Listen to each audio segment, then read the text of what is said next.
So let's break it down in 3 easy steps so that it's a little less awkward. So the first one is to listen without interrupting. And this is really hard, especially if you're in a conflict or your partner's coming at you with sort of a complaint. Um, you want to defend yourself, right? You want to say, no, I didn't. You want to argue back.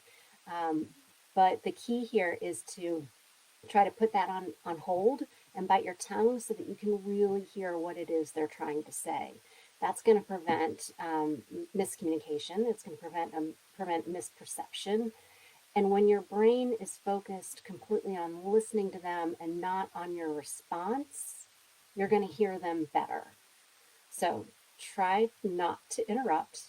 And think about it like this: when you have something important that you're trying to express to your partner, your spouse, anybody, how frustrating is it when they interrupt you, right? So put yourself in their shoes and just hold tight and really try to hear what it is that they're saying.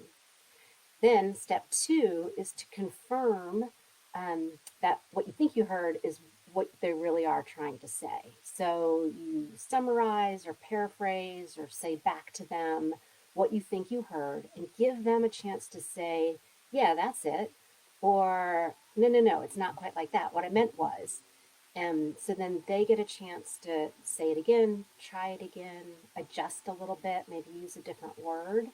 And it gives you a chance to hear it a second time, maybe with more clarity, so that you really do get the message that they're putting out. So then, third step, now that you've heard what they have to say, your job is to ask some questions. Maybe it's a clarifying question like, when is that? So what is that? Maybe it's an exploratory question like, so what happens next? Or where do you go from here? Maybe it's an emotion question such as, I didn't realize you felt that way. What can we do differently? Or how did that make you feel? That kind of thing. The idea is to keep the conversation going with relevant questions that show you're paying attention and that you understand what they're talking about.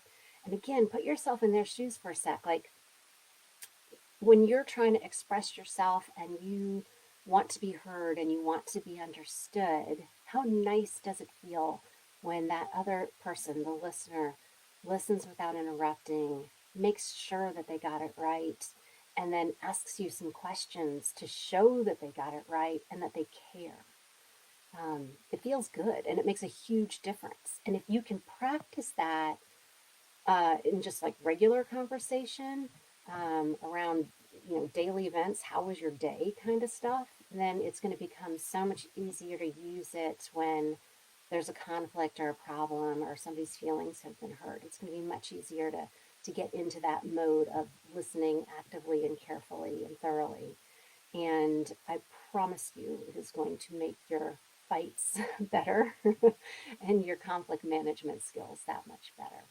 So give it a try, practice it, and good luck.